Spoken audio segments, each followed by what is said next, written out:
थोड़ी देर बाद रणविजय किचन से खाना बनाकर ऊपर पहुंचा। उसने बेडरूम का दरवाजा खोला तो देखा कि टीना रेड रोज का बुके अपने हाथों में लेकर बेड के बीच में बैठी है। उसके मखमल से मुलायम गाल और गुलाबी होंठ उस वक्त बेहद खूबसूरत लग रहे थे। पहली बार किसी ने मुझे इतने फ्लावर्स दिए हैं, वाओ, टीना ने रणविजय की तरफ देखते हुए कहा। रणविजय ने उसकी तरफ प्यार से देखते हुए कहा, तुमने मुझे कभी बताया नहीं कि तुम्हें फ्लावर्स बहुत पसंद है और तुम्हें खुश करना इतना आसान है। बस कुछ फूल लाकर दे दो और तुम खुश। तुम मुझसे कहती क्यों नहीं? तुम्हें जो कुछ भी चाहिए, ज्वेलरी, गाड़ी, जो कुछ भी तुम मुझसे मांग सकती हो, लेकिन तुम कभी नहीं कहती।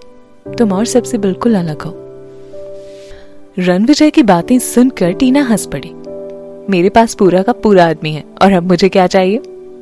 मैंने तुमसे शादी की है, मेरे पास तुम हो, तुम्हारी हर चीज पर मेरा आधा हक है।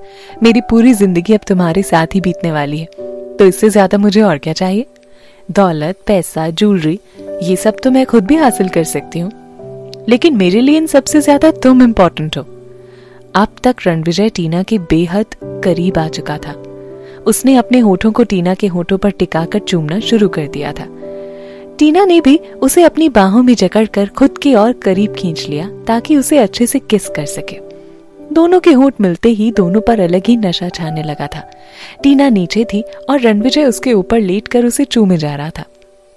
दोनों एक दूसरे को चूमने में इतने मशगूल थे कि टीना की टॉप कब उसके बदन से हटकर नीचे जमीन पर चली गई उसे पता ही नहीं चला। रणविजय ने जैसे ही टीना की शर्ट का बटन खोलना शुरू किया, टीना ने अपना मुंह दूसरी तरफ कर लिया। रणविजय रुक गया। उसने टीना का मुंह अपनी तरफ करते हुए कहा, तुम अभी नहीं करना चाहती क्या? टीना ने भी रणविजय से यही सवाल पूछ लिया। रणविजय, देखो टीना, मैं तो सिर्फ तुम्हारे हाँ का इंतजार कर रहा हूं। टीना ने थोड़ा कश्मकश से कहा, रणविजय, मैं अब तुम्हारे साथ ही रहना चाहती हूँ, अपनी पूरी लाइफ तुम्हारे साथ ही स्पेंड करना चाहती हूँ, लेकिन इस चीज के लिए न जाने क्यों अभी मेरा दिल नहीं मान रहा।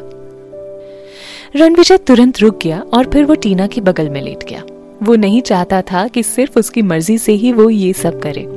टीना ने रणविजय की छाती पर अपना सिर रख दिया और उसकी तरफ देखते हुए बोली, मुझे तो लगा था कि तुम आज वो लाए हो तो जरूरी करोगे। रणविजय ने चौंकते हुए कहा, क्या? रणविजय का दाहिना हाथ टीना के सिर पर था और उसका बायां हाथ टीना की पीठ पर था और वो उसे सहलाया जा रहा था। टीना ने पिलो के नीचे हाथ डालकर ड्यूरेक्स का पैक निकाला और रणविजय के आगे रख दिया। तुम ये लेकर आए थे तो मुझे लगा कि तुम आज करने वाले हो, मुझे बहुत डर लग रहा था। रणविजय ने ड्यूरेक्स के पैक की तरफ आश्चर्य से देखते हुए कहा, इसे मैं नहीं लाया, वो रौनक का काम है, मैंने उसे ही बुके लेने के लिए भेजा था। टीना ने शर्माते हुए खुद को कंबल में छुपा लिया। रणविजय ने उसका कंबल हटाते हुए कहा, अच्छा ठीक है, ये इतनी शर्माने वाली बात नहीं है। रणविजय ने टीना को अपनी बाहों में भर लिया। अच्छा ठीक है, टॉपिक चेंज करते हैं। तुमने मैगजीन फोटोशूट के लिए हाँ कह दिया ना? क्यों, तुम्हें क्या लगता है मैं यूसुफा से हार जाऊंगी? टीना ने रणविजय की तरफ देखते हुए कहा। अगर तुम्हें शूट के लिए अमेरिका जाना है तो मुझे बताओ, रणविजय ने टीना से कहा। क्यों, तुम क्या करने वाले हो? टीना ने अपनी आईब्रो ऊपर करते हुए पूछा। दरअसल रणविजय ने पहले ही टीना की टांगों का इंश्योरेंस कराने का सोचा था और इसके लिए यूएस से अच्छी कोई जगह नहीं थी। वहां आसानी से अच्छी इंश्योरेंस कंपनियां मिल जाती हैं। हम दोनों ने साथ में प्रॉमिस किया था ना, इस घर से बाहर निकलने के बाद तुम एक कंपनी के मालिक हो और इस इंडस्ट्री के किंग हो और मैं एक मॉडल, लेकिन हम एक दूसरे के काम के बीच कभी नहीं आएंगे। तो मिस्टर रणविजय, क्या मैं कभी आपके काम के बीच आई? टीना ने रणविजय की तरफ देखते हुए कहा। आज तक टीना को पीजी ग्रुप और प्रणय की वजह से कितनी भी दिक्कत क्यों ना झेलनी पड़ी हो, लेकिन उसने कभी भी रणविजय से इस मामले में कोई मदद नहीं मांगी थी। वो जानती थी कि पीजी ग्रुप और प्रणय को बर्बाद करना रणविजय के लिए चुटकियों का खेल है, फिर भी उसने कभी उसकी मदद नहीं ली। टीना जानती थी कि रणविजय उसकी इच्छाओं का पूरा सम्मान करता है, इसी वजह से वो उसके साथ अपनी लाइफ का एक एक पल बिताना चाहती है।